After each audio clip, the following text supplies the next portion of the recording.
and shifted position of life, of biology as an architecture in itself, and as a cipher through which to decode how received architectural modernities were always dependent on the formulation of life, a bios without which they could not be, and yet suppressed these as an explicit mechanism of their telos. Such biology is so already coded into the architecture, so determining of its logic that we can't even see it. But now, as biology itself is changing, as the body itself emerges as a genome, as a recombinant genomic assemblage, what was once camouflaged by ubiquity comes into at least partial view. So this is really then the opposite of biomimicry, an opposite of that whole tradition from Frank Lloyd Wright to Saarinen to Greg Lynn. The point is not that the building looks like an animal and therefore is an engagement with animality or a flower. Rather, because the project is an engagement with animality, the design of a building comes to be the design of an architectural animal, which only because it's framed within the development process of the studio arrives finally at a building. A building which suggests itself as something half articulated about the architectural skin surface body, which is both us and the building. Things that would not become, not the things that would become animalia in one fine day, but which always already are, becoming more so in ways out of modernity's own control. Let me read you a quote from one of my favorite philosophers, Michel Serres. The fragile empirical world, long resistant to our attempts to contain and catalog it, is disappearing beneath the relentless accumulations of late capitalist society and information technology. Data has replaced sensory pleasure. We are less interested in the taste of a fine wine than in the description on the bottle's label. What are we, and what do we really know when we have forgotten that our senses can describe a taste more accurately than language ever could?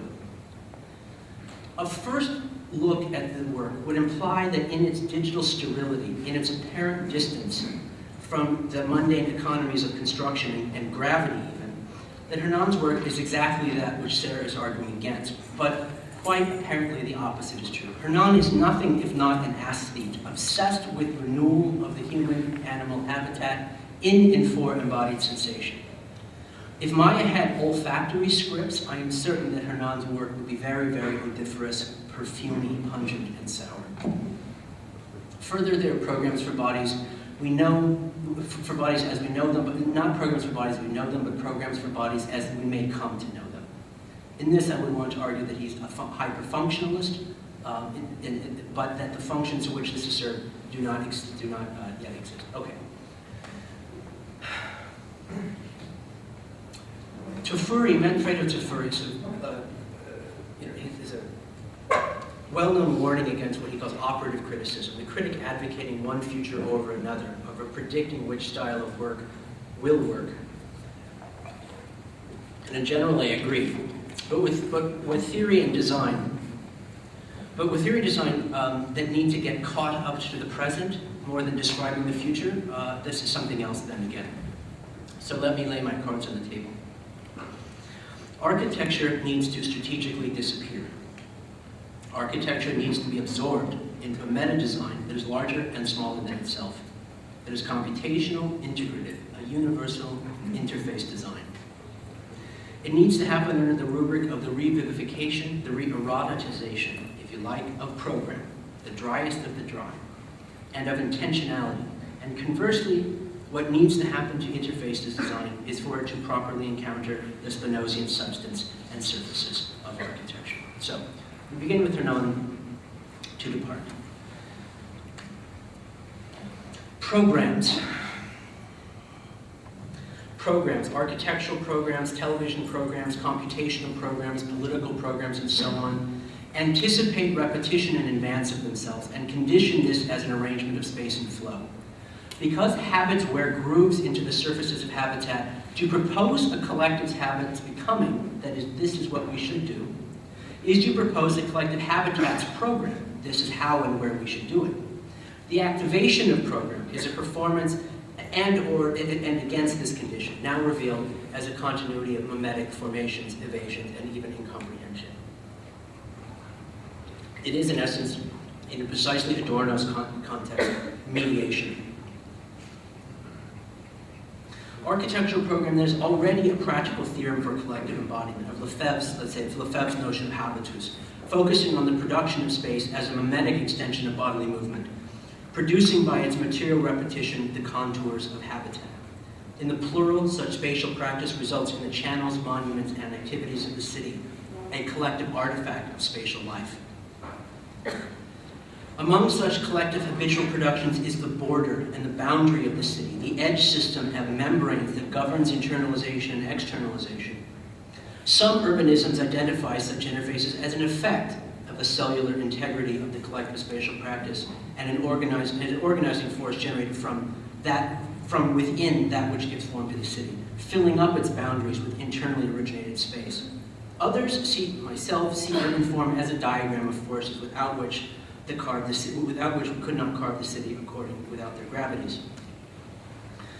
The resulting building serves as a meta-interface for all of these, a tangible configuration of ideal contact and interplay. So it is also to architecture as a public discourse of imagining spatial alternatives that we turn to for an imaginary of socio-technical and aesthetic alternatives as to what direction such interfaces may take. The extant built form is then the highly aestheticized logistical machine in situ. Before a building is a building, it is first a projection. It is a projection of a virtual possibility, and as a proposal, a narrative display of imagery that would frame, classify, and narrate the organization of forces. The question then, and is really the subject of my talk, is how program becomes an image, and perhaps more importantly, how images become program. Is it possible for architecture to program itself out of the corner it has drawn itself into? Let's take a look then quickly at some of the ways in which we do image program. Section and plan, left and right. The planimetric image. From Thomas More's Utopia, 1516. Charles Fourier, the Phalansteries, 1808. New York City grid from the turn of the century. The section. Peter Cook, when he was here last time, he told me that he prefers drawing in section because for him it's both a diagram and an image. And for our purposes, we're interested in really as an image as a diagram. We're interested in the ways in which section can in fact become iconic. For example, Bentham's panopticon. How in this regard? The section is about rendering in a single diagrammatic image the organic systematicity, the interrelationality of bodies and the places in motion and the way in which they are in a world which is itself in motion. Hitchcock understood this well by staging Rear Window as a story about a section. Here we have Scarlett Johansson and Javier Bardem, themselves rendered in section and rotated for some reason inexplicably looking not out the window but at the wall. The section then is a way of diagramming and instrumentalizing increasing organizational complexity. The Guggenheim, of course, is an iconic section, one in which you move up, you move down and down and down. Seattle Library, basically the same design, one in which you move up and up and up. These are what we could call Donkey Kong sections. So Guggenheim's Donkey Kong, Villa Savoie, Pac-Man. There's our takeaway. We're interested, though, really more in the section as a political diagram. Political diagram is perhaps in the way in which Godard uses the section in Tout va bien to stage and demonstrate the forces of relationship between workers on strike and those against whom they are striking.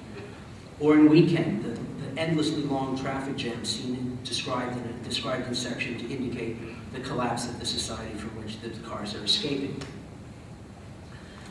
They are descriptive and projective images, both describing a complexity or proposing one. The section as an organizational technology. Here, Albrecht Dürer's Grand Arcs of Maximilian from 1515, in which Maximilian, of course, is at the top and in the middle. This is basically a vast org chart of Maximilian's power. The pre-Darwinian view of an entirety of biology as a radial section. This is a lithograph by Joseph Parringer from 1820.